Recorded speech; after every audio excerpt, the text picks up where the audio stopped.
तो मैं इंग्लिश में कवर कर देता, पर आपके लिए जैन साहब स्पेशल हिंदी में दे देता हूँ। पहले हिंदी में सर चालू कर दीजिए, बाद में इंग्लिश में बोल दीजिए। हिंदी इंग्लिश पहले हिंदी है कर पहले हिंदी, ओके। सबसे पहले सब लोगों का धन्यवाद, आप लोग यहाँ पर आए सच शॉर्ट नोटिस के ऊपर। इश्यू तो आप जानते हो कि जो कुछ अरसे से, कुछ दिनों से न्यूज़पेपर्स के अंदर, मीडिया के अंदर सनी देओल की एक पर्टिकुलर 2016 की जो उन्होंने कॉन्ट्रैक्ट साइन की थी फिल्म के सिलसिले में, उसके बारे में कुछ प्रेस कॉन्फ्रेंस दिया गया है। एक कंप्लेनेंट साहब जो है दिल्ली के, हमारे सौरभ गुप्ता साहब, और उनके साथ में उनकी जो लीगल टीम है, जो उनकी ऑफिस की टीम है, प्रोडक्शन टीम है, उन लोगों ने कुछ ऐसे डिस्क्लोजर्स किए हैं जिसकी बुनियाद के ऊपर एक यूँ पिक्चर बन रहा है कि सनी देओल ने एक गुनाह किया है, एक जुर्म किया है। उसी सिलसिले में क्लैरिटी के लिए ये प्रेस कॉन्फ्रेंस बुला के एड्रेस करना ज़रूरी था। मैं अब उसी केस के सिलसिले में कुछ फैक्ट्स आप लोगों से डिस्कस करूंगा, जिसको आप नोट डाउन कर सकते हो, जिसकी बुनियाद के ऊपर आपको और पब्लिक को एट लार्ज एहसास होना चाहिए कि सनी देओल के खिलाफ कोई केस रजिस्टर नहीं हुआ है। There is no offence registered against him. फिलहाल जो है एक ऑर्डिनरी कंप्लेंट गई है उनके खिलाफ, जो कि ऑर्डिनरी कंप्लेंट किसी के खिलाफ भी जा सकती है। उनका क्लेम ये है उस कंप्लेंट के अंदर कि एक कॉग्निजेबल ऑफेंस कमिट हुआ है। अब पुलिस जो है अपना काम करेगी, सीआरपीसी के तहत वो इंक्वायरी कंडक्ट करेगी। जब इंक्वायरी कंडक्ट करने बैठते हैं तो पुलिस ऑफिसर को ये देखना पड़ता है कि भाई ट्रांजैक्शन किस किस्म का ट्रांजैक्शन है। इन्वेस्टिगेशन और इंक्वायरी दोनों जो है वो सुप्रीम कोर्ट की बताई हुई गाइडलाइंस की बुनियाद पर उनको इन्वेस्टिगेशन करनी पड़ती है, उनको इंक्वायरी करनी पड़ती है। सुप्रीम कोर्ट की गाइडलाइन, जैसे आप सब जानते हो, ललिता कुमारी के केस के अंदर अगर कॉग्निजेबल ऑफेंस हुआ तो आपको केस रजिस्टर करना पड़ता है। अगर वो डिस्क्लोजर किसी कमर्शियल ट्रांजैक्शन के सिलसिले में है या कोई मैरिटल इशू के सिलसिले में है, तो सुप्रीम कोर्ट का कहना है कि इन्वेस्टिगेटिव ऑफिसर को लाजिम है कि पहले वो इंक्वायरी कंडक्ट करे। इंक्वायरी कंडक्ट करने के दौरान उसको सिर्फ कंप्लेनेंट की नहीं सुननी, उसको सामने वाले ऑपोजिट नॉन एप्लीकेंट की भी सुननी पड़ती है। नॉन एप्लीकेंट मैं कह रहा हूँ, एक्यूज नहीं कह रहा हूँ। एक्यूज इसलिए नहीं कह रहा हूँ कि आज की तारीख पर एफआईआर नहीं है। एफआईआर होने के बाद में ही आदमी एक्यूज बनता है, उससे पहले वो नॉन एप्लीकेंट रहता है। नॉन एप्लीकेंट को बुला के उसकी सुननी पड़ती है, उसका मटेरियल प्रोड्यूस करेंगे, उसकी मटेरियल की बुनियाद पे नॉन एप्लीकेंट का मटेरियल, एप्लीकेंट का मटेरियल बैठ के कंपेयर करेंगे, और फिर ऑफिसर जो है इंक्वायरी के तहत ये डिसाइड करेगा कि ये फैक्ट्स ऑफ द केस एक कॉग्निजेबल ऑफेंस डिस्क्लोज करता है कि नहीं। अगर कॉग्निजेबल ऑफेंस डिस्क्लोज हुआ तो ड्यू प्रोसेस ऑफ लॉ के तहत उनको सबसे पहले एफआईआर रजिस्टर करना होगा, जो कि आज की तारीख के ऊपर इस केस के सिलसिले में कोई एफआईआर नहीं है। फिलहाल इंक्वायरी एक थ्रेशोल्ड के ऊपर है, यानी कि सिर्फ एक लेटर इशू हुआ है। उस लेटर की बुनियाद के ऊपर अगर पुलिस ऑफिसर सनी देओल को बुलाता है और अगर उसका स्टेटमेंट रिकॉर्ड करना चाहता है, तो सबसे पहले तो हमें यह मालूम होना चाहिए कि उस कंप्लेंट के अंदर है क्या, कि जिसकी बुनियाद पर मैं अपना मटेरियल प्रोड्यूस करूंगा। कॉपी ऑफ द कंप्लेंट हमने मांगे, पुलिस ने हमको कॉपी ऑफ द कंप्लेंट देने से इनकार की, क्योंकि इट्स नॉट अवर राइट, और उनको देना नहीं देना उनकी प्रेरोगेटिव है। लेकिन कॉपी ऑफ द कंप्लेंट हमने पढ़ी है। कॉपी ऑफ द कंप्लेंट के अंदर जो एलिगेशंस वो हमने पढ़ के हमने नोट डाउन किए हैं, और उसी मटेरियल की बुनियाद के ऊपर आज मैं आपको बताना चाहता हूं कि जो contents of the complaint of mister Saurabh Gupta है, उसमें आप ऑफेंस तो जाने दो, कॉग्निजेबल ऑफेंस तो जाने दो, मैं तो कहूंगा कि नॉन कॉग्निजेबल ऑफेंस भी नहीं बनता। यानी कि जो इंफॉर्मेशन इन्होंने अपनी कंप्लेंट में दी है उसके अंदर एक एनसी भी रजिस्टर नहीं हो सकती है, एफआईआर तो दूर की बात है। अगस्त 2016 के अंदर, सब्जेक्ट टू करेक्शन 16 के अंदर, इन्होंने सनी देओल साहब को अप्रोच किया था एक पिक्चर बनाने के सिलसिले में। डिस्कशंस हुए, जो भी हुए वो कॉन्ट्रैक्ट के अंदर लिखे हुए हैं। कॉन्ट्रैक्ट के डेप्थ में मैं आपसे जाऊंगा नहीं, बिकॉज इट्स नॉट राइट कि अब जो है वो इंक्वायरी थ्रेशोल्ड के ऊपर है। मुझे वो सारा का सारा मटेरियल पुलिस के सामने प्रोड्यूस करूंगा तो सही निकाल आएगा। I don't want any trial by media. नहीं तो सौरभ गुप्ता साहब है, उनके वकील जो है ऑब्जेक्शन लेंगे, you are trying to enter into an avenue and avenue of trial by media. I am not asking for trial by media, so I am not going to discuss with you the defence of the case. 2016 का जो इनका agreement था जिसकी बुनियाद के ऊपर इनको sign करने थे, उसी के सिलसिले के ऊपर ये पूरा कंप्लेंट का दारोमदार बना हुआ है। 2016 से लेके 2024 तक के 8 साल तक जब कुछ हुआ नहीं और उस कॉन्ट्रैक्ट को किसी किस्म का इफेक्टिव इंप्लीमेंटेशन नहीं दे सके, क्यों? ये मैं आपको बताऊं। उस कॉन्ट्रैक्ट के अंदर जो कि mutually agreed and signed by both the parties, Saurabh Gupta साहब की कंपनी के ऊपर कुछ लाजिम क्लॉजेस थे जो कि उनको कंप्लाई करना था, खास करके पेमेंट के सिलसिले में। पेमेंट एक ऐसी चीज है कि हर एक आदमी चाहता है कि कॉन्ट्रैक्ट के अंदर मेरा पेमेंट सिक्योर हो। काम बाद में चले, बीच में पेमेंट नहीं आए, काम रुक गया, सवाल जवाब पैदा होते, उस चीज को एड्रेस करने के लिए कैटेगोरिकली उन्होंने एडमिट किया था कि मैं इतना पेमेंट आज कर रहा हूं, इतना पेमेंट आपको ये टाइम पर करूंगा। पेमेंट जब आया नहीं तो देव साहब के ऑफिस की तरफ से उनको एक डिमांड नोटिस गई कि भाई आप हमारा पेमेंट करो। उसके बावजूद भी पेमेंट हुआ नहीं। पेमेंट नहीं होने के बावजूद हमने दूसरी उनको नोटिस दी कि देखिए आप पेमेंट नहीं कर रहे हो, ब्रीच ऑफ कॉन्ट्रैक्ट होगा, हम कॉन्ट्रैक्ट टर्मिनेट कर देंगे। उसके बावजूद भी किसी किस्म का रिस्पॉन्स आया नहीं। उसके बाद में हमने नोटिस दी कि भाई देखो, हमने तुम्हारे को मौका दिया था पेमेंट करने के लिए, हमने आपको नोटिस दी थी कि कॉन्ट्रैक्ट टर्मिनेट हो जाएगा, आप लोगों ने रिस्पॉन्ड नहीं किए, हम आज कॉन्ट्रैक्ट टर्मिनेट कर रहे और तुम्हारी अमाउंट जो है फॉरफीट कर रहे। ये फॉरफीट करने का जो क्लॉज है वो अग्रीमेंट का हिस्सा है। ये फॉरफीट करने का क्लॉज हमारा डिसीजन नहीं था, ये फॉरफीट करने का क्लॉज कंसेंशुअल था, जो कि सौरभ गुप्ता साहब खुद एडमिट किए अग्रीमेंट में कि अगर मैंने किसी कॉन्ट्रैक्ट के कंडीशंस को ब्रीच किया तो आप मेरा अमाउंट फॉरफीट कर सकते हो। फॉरफीट करना या नहीं करना सामने वाले की मर्जी है। हमने उनको अपॉर्चुनिटी दी है, उन्होंने अपनी अपॉर्चुनिटी मिस कर दी, अमाउंट हो गया फॉरफीट। अब इस फॉरफीचर के खिलाफ इनकी जो है तकलीफ है कि भाई तुमने हमारे को फॉरफीट किए, और उसके बाद में अलग अलग एलिगेशंस भी है कि तुमने डायरेक्टर चेंज करने के लिए बोले, तुमने स्क्रिप्ट चेंज करने के लिए बोले। इस एलिगेशन के सिलसिले में कोई रिकॉर्ड नहीं है। These are all oral allegations.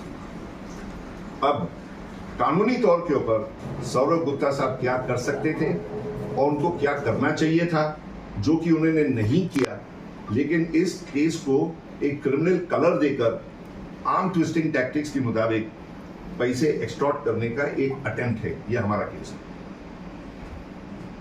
हमने इनको जब डिमांड की, इनको नोटिस दी कि भाई हम टर्मिनेट कर देंगे कॉन्ट्रैक्ट, तो तुम्हारे को सिविल कोर्ट में अप्रोच करना था एक इंजंक्शन के लिए कि साहब देखो, मैंने इतने पैसे दिया हूं, इतने पैसे मेरे देने बाकी, मैं देने के लिए तैयार हूं, ये आदमी मुझे नोटिस दे रहा है कि ये मेरा कॉन्ट्रैक्ट टर्मिनेट कर देगा। इन्होंने सिविल कोर्ट में कोई अप्रोच नहीं किया। हमने इनको दूसरी नोटिस दी। हमने आपको पहले नोटिस दिए थे टर्मिनेशन की, हम आज नोटिस की बुनियाद पर तुम्हारा कॉन्ट्रैक्ट टर्मिनेट कर रहे हैं, हम आपका पैसा फॉरफीट कर रहे हैं, क्योंकि क्लॉज नंबर सो इन सो के तहत हमारे को फॉरफीचर की लिबर्टी थी, हमने फॉरफीट कर दिया। इन्होंने फॉरफीचर की नोटिस मिलने के बाद, टर्मिनेशन की नोटिस मिलने के बाद ना तो कोई जवाब दिया, ना तो कोई डिनायल, और ना तो कोई चैलेंज इन सिविल कोर्ट। आज अगर आपके साथ में मेरा कॉन्ट्रैक्ट अगर कोई एग्जीक्यूट होता है और अगर मैं आपके पैसे फॉरफीट कर देता हूं, तो सबसे पहले आप क्या करोगे? आप सिविल कोर्ट भागोगे, बोलोगे ये फॉरफीचर जो है ये गलत है, ये टर्मिनेशन जो है ये गलत है, आप इस टर्मिनेशन को स्टे करो, मुझे 25 लाख देने, 30 लाख देने, 50 लाख देने, जो भी है, ये मैं कोर्ट में पैसे डिपॉजिट करता हूं। मिस्टर सनी देओल को बोलो कॉन्ट्रैक्ट को स्पेसिफिकली परफॉर्म करें। ये प्रोसेस है, ये मेरा बताया हुआ प्रोसेस नहीं है, सालों साल से प्रोसेस हाईकोर्ट के अंदर फॉलो चल रहा है। इन्होंने कोई suit for specific performance file नहीं किया, टर्मिनेशन को चैलेंज नहीं किया, फॉरफीचर को चैलेंज नहीं किया। अब जब इन्होंने रियलाइज किए कि भाई 2024 हो गया, पीरियड ऑफ लिमिटेशन तो फाइल करने का 3 साल का था, अब कुछ मिलने नहीं वाला है, तो ये क्रिमिनल कंप्लेंट इन्होंने फॉलो की है। क्रिमिनल कंप्लेंट की बुनियाद के ऊपर जो भी due process of law police follow करेगी, हम उसके साथ में पूरा कोऑपरेट करेंगे, कोऑपरेट कर रहे हैं। देव साहब फिलहाल जो है वो अपने काम के अंदर बिजी है। पुलिस स्टेशन के अंदर हम लेटर भेजने वाले हैं कि सारा का सारा मटेरियल ये हमारे पास है, आप ये मटेरियल देख लो, इसको स्टडी कर लो, और देवल साहब आके आपके पास से स्टेटमेंट देके जाएंगे। जो स्टेटमेंट होगा वो उस मटेरियल की बुनियाद पे होगा। उस मटेरियल का मैं अभी फिलहाल आपसे डिस्कशन नहीं कर रहा हूँ। डाउन द लाइन जैसे इंक्वायरी चलेगी, अगर जरूरत पड़ी तो दोबारा उसके साथ में आपके साथ में बैठ के डिस्कस करेंगे। लेकिन वो मटेरियल, सारा का सारा मटेरियल एक ही चीज बताएगा कि ये कंप्लेंट जो है ये मोटिवेटेड कंप्लेंट है, it is nothing but arm twisting, और उसके अंदर जो फैक्ट्स एंड फिगर्स जो दिए गए हैं उसका कोई रिकॉर्ड नहीं है, nothing whatsoever. And I've got strict instructions from Sunny Deol to make it very clear that this is the first ever complaint which has ever come against him, which is going to affect his career, which is going to affect his image, name and reputation, not only of his, but of his entire family. And he will go to any extent to cooperate with the investigation to show that this is nothing but false complaint. It is motivated and we are going to contest this. By no stretch of imagination, Mr. Gupta should feel that by these arm twisting, Mr. Deol is going to submit to his particular demand. This is nothing but more than extortion. अच्छा, अगर मैं सवाल पूछ सकूं, एक request बिल्कुल, बिल्कुल. आप बीच सेंटर में देखिएगा जब जी, आंसर देंगे तो. जी.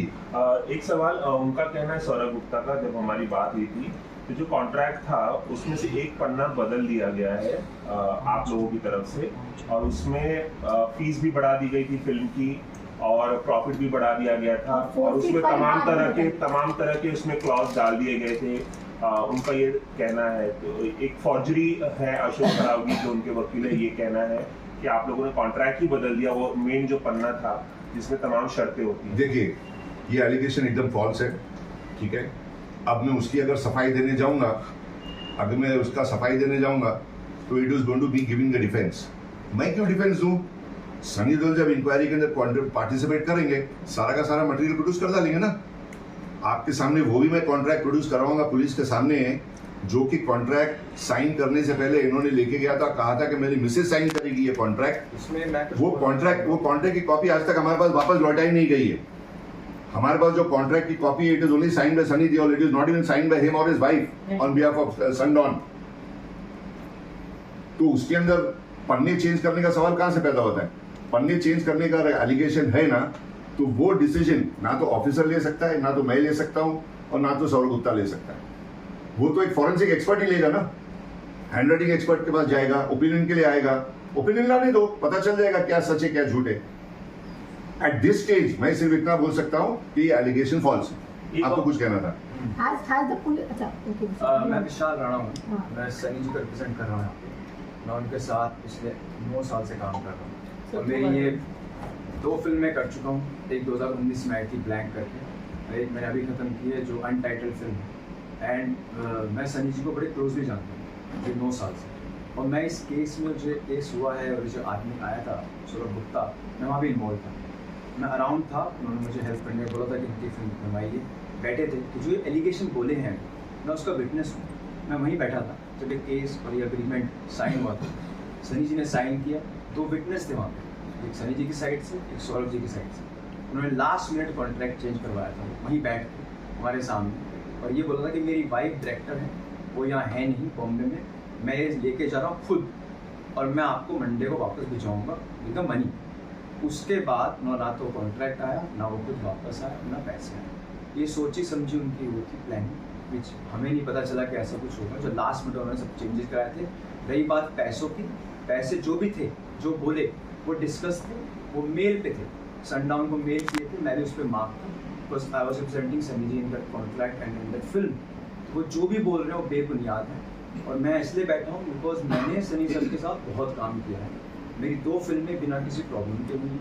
मेरी ब्लैंक उन्होंने 2019 में रिलीज हुई थी जो 32 दिन में की थी. जो मैंने अभी फिल्म ख़त्म की है वो 36 दिन में की है. मैं भी एक प्रोड्यूसर हूँ. मेरा प्रॉब्लम यही है जब ये बाहर के लोग आके हमारे एक्टर्स के अगेंस्ट, हमारी इंडस्ट्री अगेंस्ट बोलते हैं तो हमको कहीं ना कहीं वो बुरा लगता है. और मेरा ऐसा मानना है as a producer, as a film fraternity, जो लेजेंडरी लोग हमारे साथ काम कर चुके, जिनके कारण ये बिजनेस बना है. आज धर्म जी लेजेंडरी हैं, सनी जी ने बहुत काम किया है, उन्होंने लिटरेरी इंडस्ट्री खड़ी करी है. आज इस तरह से हम सब बैठ के उनके बारे में वो लोग बोलते हैं जिन्होंने आज तक कुछ किया ही नहीं है इस इंडस्ट्री में, तो हमें बुरा लगता है. इसलिए मैं बैठा हूँ बिकॉज मैं वहाँ था और ऐसा कुछ भी नहीं हुआ था. मैंने उनको सबसे पहले जब मैंने वो प्रेस कॉन्फ्रेंस देखा, सबसे बोला कि झूठ सी, आप लड़ाई लड़िए, हमने रोका नहीं. आप लड़ाई सच की लड़िए, आप लड़ाई झूठ की बुनियाद पे मत लड़िए. आप किसी की सेलिब्रिटी स्टेटस होने का फ़ायदा मत उठाइए. और पूरा मीडिया क्या करता है कि जैसे एक सेलिब्रिटी नहीं होता बातें उछल जाती है, जो उसको पता है वो पूरा डिस्ट्रैक्ट कर रहे हैं ताकि इस बात से हटके मुद्दा कुछ और हो जाए. वो उनकी रेपुटेशन मेंटेन करने की ट्राई कर रहे हैं, वो फैमिली का नाम ले रहे हैं जो गलत है. एक इज्जत के साथ काम करना चाहिए। अगर आपको लगता है कि आपके साथ बुरा हुआ है, कोर्ट ऑफ लॉ है, जजमेंट है, पुलिस है, जज है, आप जाइए, आप वहाँ कीजिए। आप ये जो प्रेस कॉन्फ्रेंस करके करना चाह रहे हैं वो हमको समझ में आता है। और वो जो फोरफिट का क्लॉज है वो उन्होंने ही चेंज करवाया था। तब बोला कि एक्स्ट्रा पेज सनी के यहाँ से ऐड करके आया हमको जो नहीं बोला। नहीं, वो कॉन्ट्रैक्ट उनके और हमारे बीच में ट्रांसफर हुए थे। मैं उस मेल पे मार्क था, उनके लॉयर ने और इनके सनी जी के लॉयर ने, बिकॉज मैं इन्वॉल्व था उसके अंदर, सनी जी शूटिंग करते थे, उनकी बेटी की शादी भी तो बिजी थे, मैं इन्वॉल्व था, कुछ भी चेंज नहीं हुआ था। वो मैंने ही बैठ के नेगोशिएट किया था उस मीटिंग के अंदर उनके और सनी जी के बीच में, मैं वो था ब्रिज। तो सब कुछ यही था, कुछ भी चेंज नहीं हुआ, सब बेबुनियादी झूठी बातें हैं, सोची समझी साजिश है।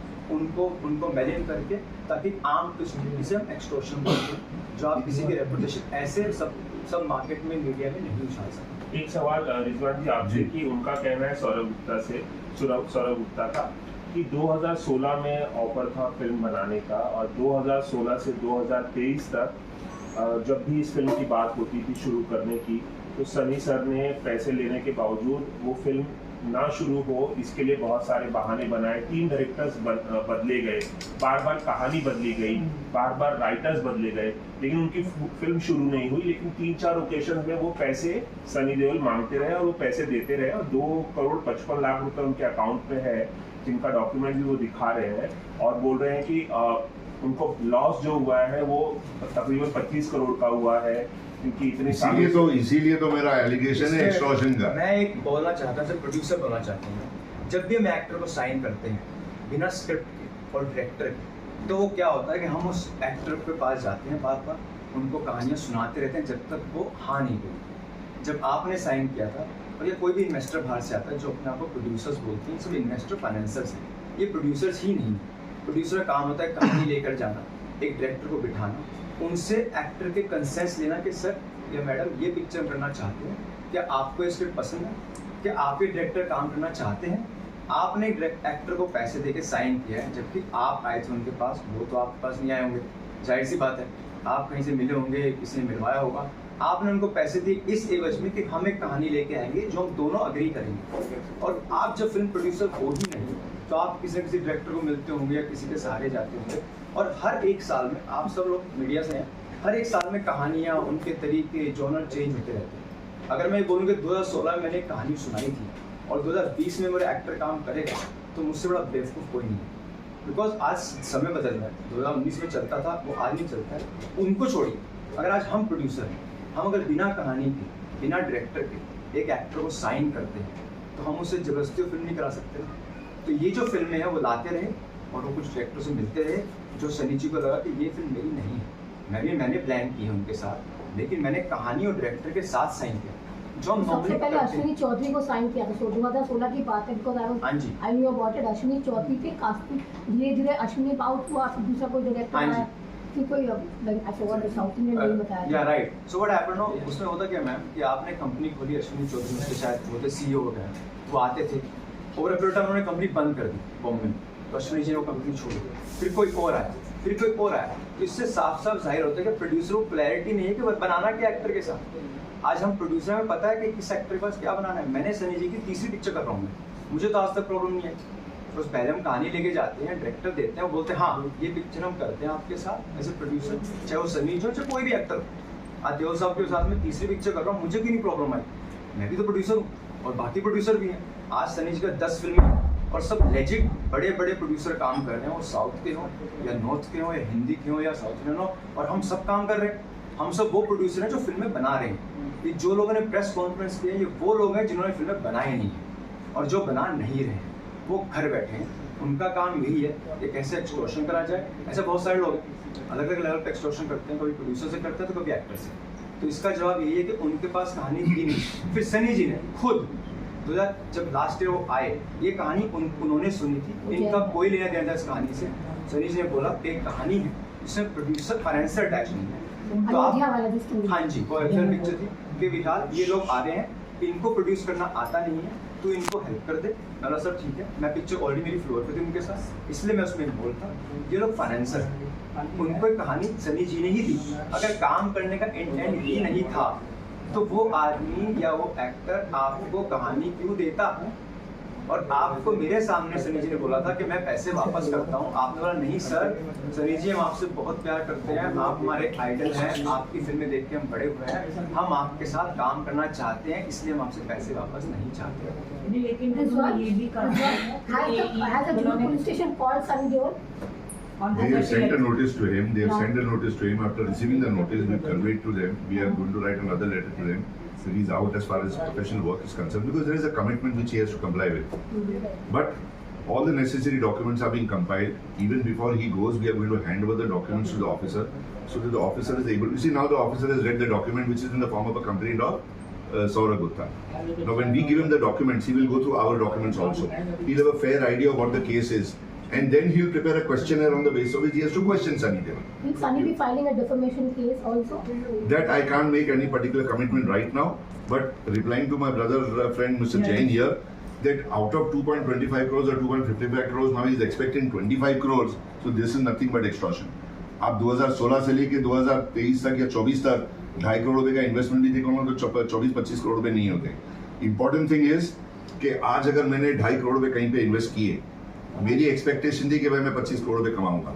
मैंने अगर उस प्रोजेक्ट के अंदर 25 करोड़ रुपए नहीं कमाए तो मैं क्या करूंगा, मैं एक एप्लीकेशन करूंगा, हाई कोर्ट के अंदर सूट फाइल करूंगा रिकवरी करने के लिए. एक सूट फॉर रिकवरी, एक डिक्री लूंगा, डिक्री लेकर मैं जाऊंगा एग्जीक्यूशन के लिए कि मैं 25 करोड़ 2.5 करोड़ की जगह पे मुझे 25 करोड़ रुपए चाहिए.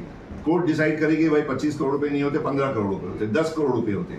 रेट ऑफ इंटरेस्ट 12% नहीं, 15% नहीं, 18% होगा. लेकिन ये सारा का सारा कैलकुलेशन जो है ना, ये सिविल कॉज ऑफ एक्शन के दायरे में पड़ता है.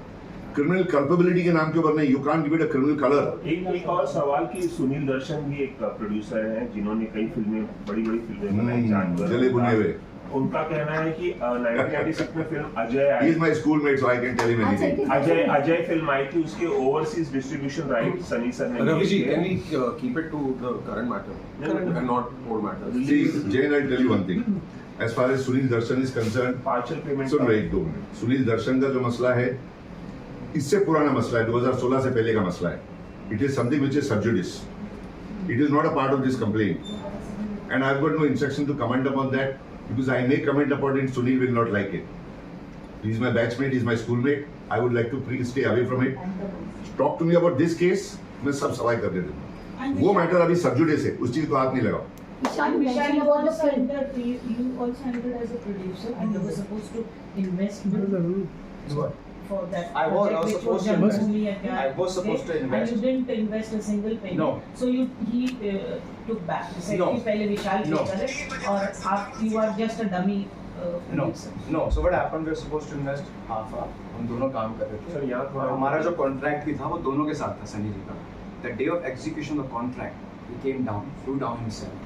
वो बैठे, उन्होंने लास्ट में बोला नहीं, हम पिक्चर खुद करेंगे. इसलिए वो कॉन्ट्रैक्ट जो दिखा भी रहे होंगे, बता भी रहे होंगे, वो कॉन्ट्रैक्ट अकेले सनडाउन के साथ है, मेरे साथ नहीं. मैं उसमें पार्टनर था. जितने भी ट्रांजेक्शन और जो अग्रीमेंट्स हमारे हो रहे थे उसमें मैं नाम था, मैं पार्टी था. बट इन्होंने लास्ट में बोला कि हमें पिक्चर नहीं करनी है विशाल के साथ, हमको एक फिल्म अपने आप करनी है. और मैं ऑलरेडी सनी जी फिल्म कर रहा था, तो मुझे एक और फिल्म करनी थी. बाद में उनको सनी जी बोलते, ऐसा नहीं कि मैं स्टोरी लेके आया था या मैं उनको जानता था. तो मैं ठीक है मिलके करते हैं. बट जब मुझे उनका इंटेंशन दिखा, ये तो फाइनेंसर है, प्रोड्यूसर मेंटालिटी है ही नहीं, हमारा जमेगा भी नहीं. हमारे वेवलेंथ मैच में मेरा बड़ा डिफरेंट स्टाइल है काम करने का. 10 साल से फिल्में कर रहा हूँ. तो मैंने सनी जी को बोला कि ठीक है, अगर इसको अकेले करना तो अकेले करने दीजिए, मैं तो वैसे पिक्चर कर रहा हूँ आपके साथ. और उसके बाद मैंने एक और फिल्म शुरू करी जो मैं करने वाला हूँ अभी. तो लास्ट टाइम हमारी बात हुई थी इसी टाइम पे. Vishal, are you involved with Vijeta Films or you are an extra? मतलब you work with him? I'm not involved with Vijeta film. I'm an independent producer. I'm taking my film. But I have a very close association with Mr. Sunny Deol and his family. Since 9 years, he has been a mentor. He is like my elder brother. He always supports us. Which I'm standing because I was a part of that conversation. And Boys of Blood, when we see that somebody is alienating a man who's a man of word, paper तो बाद में आता है उनके लिए. मेरे लिए हमेशा खड़े रहे. मेरी 2 फिल्में की उन्होंने.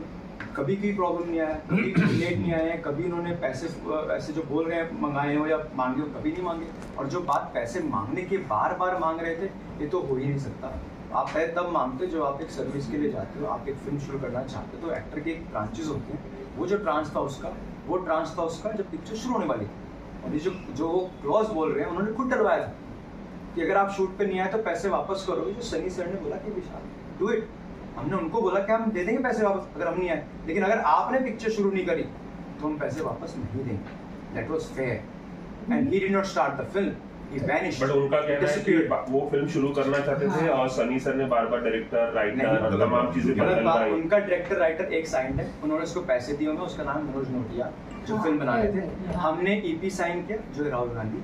हमने फिल्मिस्तान स्टूडियो बुक किया उनके लिए. मैं उनको हेल्प कर रहा था. मैंने बोला सर ये अकेले करना चाहते हैं पिक्चर करें, मैं सिर्फ उनको हेल्प टीम दे दूंगा, एग्जीक्यूशन के लिए हेल्प कर दूंगा और आप ये पिक्चर अकेले कीजिए. उन्होंने सबको हायरिंग करी दिखाने के लिए पिक्चर शुरू करना चाहते हैं. उन्होंने जैसे वो कॉन्ट्रैक्ट साइन हुआ और वो दिल्ली वापस गए, उस दिन के बाद ना तो कभी वापस आए ना उन्होंने पैसे दिए. हमने भी फॉलो अप किया. मैंने अपनी टीम को 20 लाख रुपए खुद दिए जो उन्होंने नहीं दिए. मुझे तो बोला हायर की थी. प्रोड्यूसर ने बोला कि सनी के बच्चे की शादी के पहले भी सनी ने हमसे पैसा मांगा. I think 25. यही मैं बोल रहा हूँ कि मेरा ऐसा मानना है कि आप एक कमरे में बैठते हैं तो पर्सनल बातें भी होती हैं. हम राइट, वो पर्सनल बातें आप बाहर जाके नहीं बोलते. आज आप मुझे मेरे ऑफिस में बैठेंगे मैं बातें करूंगा, लेकिन आप वो बाहर नहीं बोल सकते. यही मीडिया में जाके आप सब अपनी बातें कीजिए. अपना मैं बोला ना, आप सच्चाई के साथ लड़िए तो आपको शायद जीत मिल जाए. बट आप झूठ के सहारे लड़ेंगे तो वो नहीं. ये सब बातें बेबुनियाद ये हैं. जो पर्सनल जो झूठ बातें. डिस्क्लोजर्स, ये सब पर्सनल डिस्क्लोजर्स जो है ना, इससे पता चलता है कि आदमी का ऑब्जेक्टिव जो है वो इस केस को एक मुद्दा बनाकर आदमी का कैरेक्टर असैसिनेशन करे, ताकि आदमी जो है वो हैरान होकर बोले भाई इसके पैसे दे दो, खत्म कर दो मामला. So he knows का amount is forfeited. He knows कि अब फॉरफिट होने की वजह से कुछ मिलने नहीं वाला इनको. तो इसलिए अभी आर्म ट्विस्टिंग करो ताकि आदमी सबमिट कर दे कि भाई चलो ठीक है, यहाँ पे मेरी इज्जत का ये सवाल पैदा होता है, मेरे रेपुटेशन का सवाल पैदा हो रहा है, मेरे फैमिली की इज्जत इज एट स्टेक, 2.5 करोड़ रुपए इसको दे दो. It is forfeited. Go to the civil court, file the suit, we will contest it. What is No the problem. next course? अभी बंद कर देना. और एक और चीज, one minute, let me tell you one more thing. Yeah. See, the anxiety of the media also to carry this particular case. You people, I've been very closely associated for the last 40 years. Okay, let me tell you. आप लोग court में आते हो, court के अंदर जो matters चलती है आप उस चीज को रिपोर्ट करते हो. क्रिमिनल केसेस FIR जब होती है आप उसको रिपोर्ट करते हो. एक मामूली कंप्लेंट का आप लोगों ने कभी इंटरेस्ट नहीं लिया जब तक आपके पास कोई सामने से आकर आपको कंप्लेंट देकर आपको मीडिया को इंटरेस्ट जनरेट न करे. आप लोग सौरभ के पास नहीं गए थे इस केस को रिपोर्ट करने के लिए. सौरभ आपके पास आया था प्रेस कॉन्फ्रेंस करके इस कंप्लेंट का एक मुद्दा बनाकर सनी देओल का नाम उछाल करने के लिए. One last So it is question. abundantly clear that he is using you people as a medium to extort money from Sunny. Please don't cooperate with him. This is the maximum I can tell you. Okay, thank you, sir. I am very close to your fraternity. Therefore, I am sharing with you what is my internal feeling. Leave alone as a lawyer. As a friend, I have been sharing my instances with you, my cases with you. This man has approached only to use your media for the purpose of extorting money from Sunny. Please don't allow him this. Course of action. Okay. Deserve it. Thank you. Rizwan, course of action. Next course of action. Next course of action is full cooperation with the police, submission of documents to the police to show that this is absolutely false. Thank you. Thank you. Most welcome. Thank you.